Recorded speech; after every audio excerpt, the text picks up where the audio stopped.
सभी को आदेश। तो आज हम आए हैं श्रीनाथ विलास साधना आश्रम मठ, जो कि समेजा कोटी श्री गंगानगर राजस्थान में है। आज हमारे बीच में पधारे हैं महंत योगी डॉक्टर विलास नाथ जी महाराज, जो कि भारतवर्षीय अवधूत वेश बारापंथ योगी महासभा के प्रचार प्रसार अध्यक्ष हैं।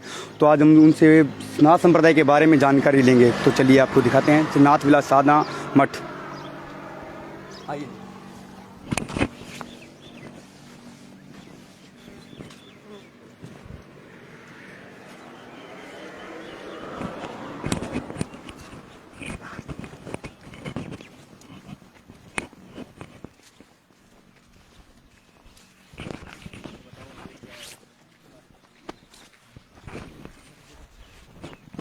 ये है नाथों का ध्वज और ये धुनी, जहाँ डॉक्टर योगी विलास नाथ जी महाराज विराजमान हैं। आज हम उनसे नाथ संप्रदाय के बारे में आपको जानकारी दिलवाएंगे। चलो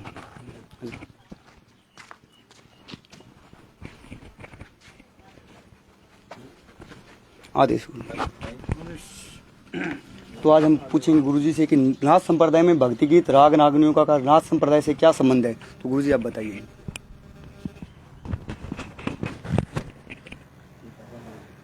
नाथ संप्रदाय में क्या चाहिए? भक्ति गीत और रागनियों का क्या संबंध है? रागिनी भजन। हाँ, नाथ संप्रदाय से क्या संबंध है? हरियाणा में रागिनी बोलते हैं। हाँ जी।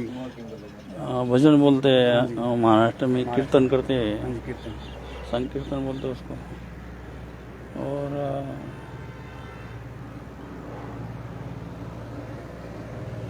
अपने देश में विशेषतः नाथ संप्रदाय में जो हठ योग है, इस हठ योग में राजयोग है, लय योग है, नाद योग है। तो उसके अंतर्गत भक्ति योग भी आता है।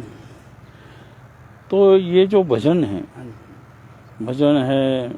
रागिनी गाते हैं और संकीर्तन करते हैं, ये भक्ति योग का सबसे श्रेष्ठ उदाहरण है। क्या? और नाथ संप्रदाय हो या कोई भी साधु संत सन्यासी तपस्या वगैरह जो कुछ भी है, इसमें जो यशस्विता है और जो परमात्मा की प्राप्ति है, या तपस्या का फल कह दो या साधना का फल कह दो, ये भक्ति बिना आ ही नहीं सकता। क्योंकि परमात्मा जो है वो हमारे अंतःकरण से जुड़ा हुआ है, और अंतःकरण जागृत करने के लिए इमोशनल टच होना चाहिए। एक अपना बाह्य मन होता है जो चित्त से अटैच है, और एक हमारा अंतर्मन होता है।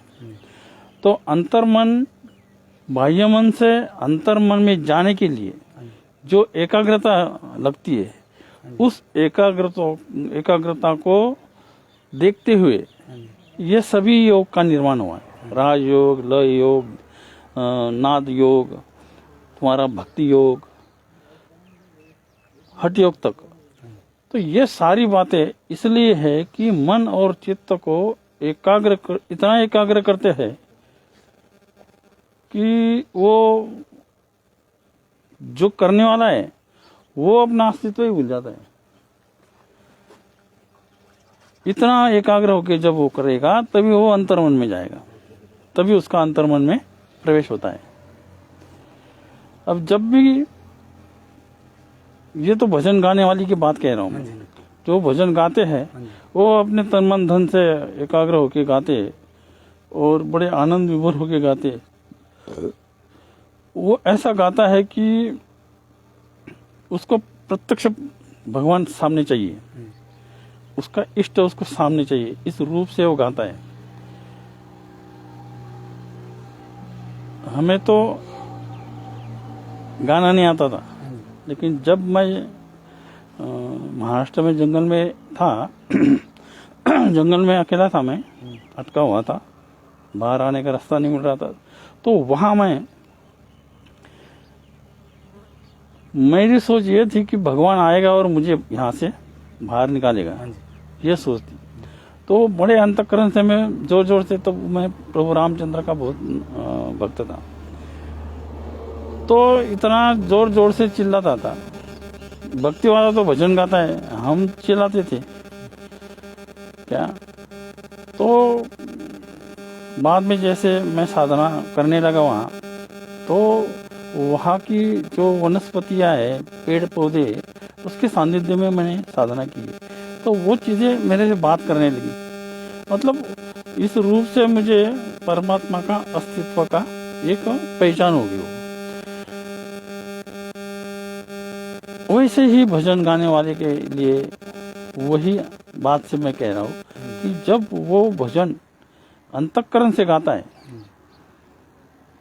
तो नाद में से वो नाद ब्रह्म में हाँ जी, पहुंच जाता है, हाँ जी, उसका प्रवेश हो जाता है। नाद ब्रह्म जब हमारे अंदर का हाँ जी, या सृष्टि का जो अनहद नाद है, हाँ जी, जब वो नाद ब्रह्म अनहद नाद को टच होता है, प्रवेश करता है, तब उसको साक्षात्कार होता है। फिर वो भक्ति योग में भजन गाते समय कह दो, साधना करते समय जब साधना मतलब ध्यान धारणा उसमें कह दो, समाधि में कह दो, ये सारी अवस्थाएं ऐसी है कि स्थूल अवस्था से सूक्ष्म अवस्था में और सूक्ष्म अवस्था से अहंकार को कट करते हुए वो अंतर्मन में चला जाता है, अंतःकरण में चला जाता है, आत्मा के पास टच हो जाता है। आत्मा का मतलब हमारे अंदर की जो चेतना है उसको टच हो जाता है।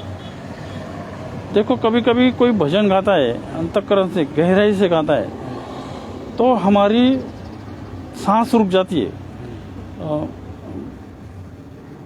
मैं 85 साल में 1985 में 85 के साथ, तो अनूप जलोटा जो थे, बहुत बड़े गायक है वो, उनका भजन सुन रहा था बहुत नज़दीक से हमारे वहाँ नासिक में। तो जब उन्होंने बिल्कुल गहरे से आलाप शुरू कर दिया, तो उस आलाप से मतलब ऐसा आलाप लगा वो हमारे अंतःकरण को टच हो गया वो। तो उस समय एकदम सांस रुक गए ऐसा लगता था। तो ऐसे जो भजन होते हैं उसको भक्ति योग कर दिया। भक्ति के द्वारा आत्मा परमात्मा का मिलन का मतलब योग। तो ऐसी भक्ति योग, ऐसी भक्ति को भक्ति योग कहा जाता है।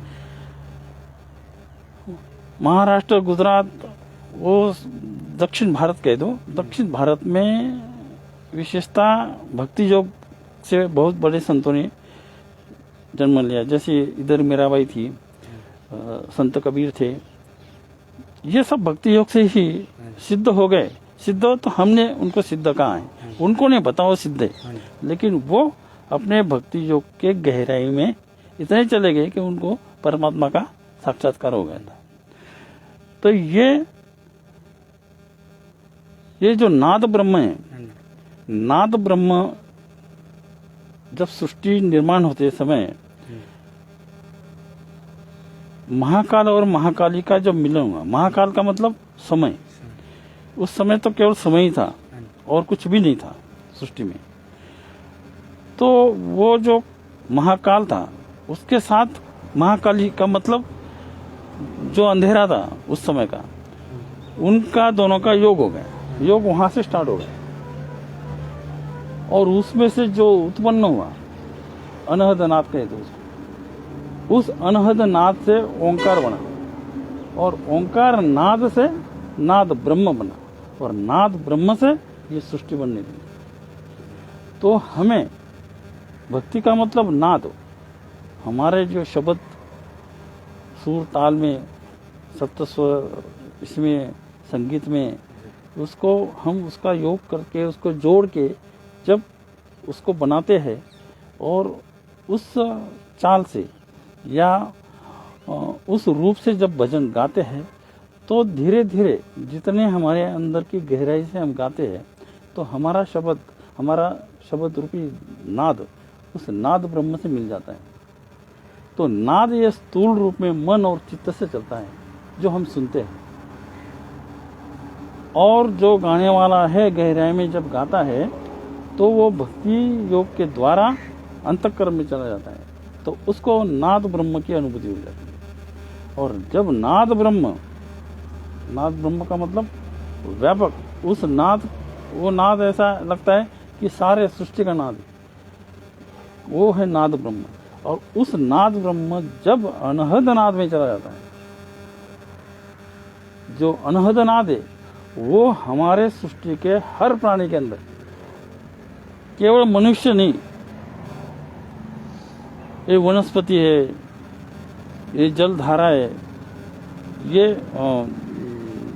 मनुष्य प्राणी का अंदर जिसको हम चेतना कहते हैं, तो वो चेतना अनहद नाद से बनी है। तो वो अनहद नाद को जब हमारा भक्ति योग कनेक्ट होता है, तब हमें साक्षात्कार होता है परमात्मा।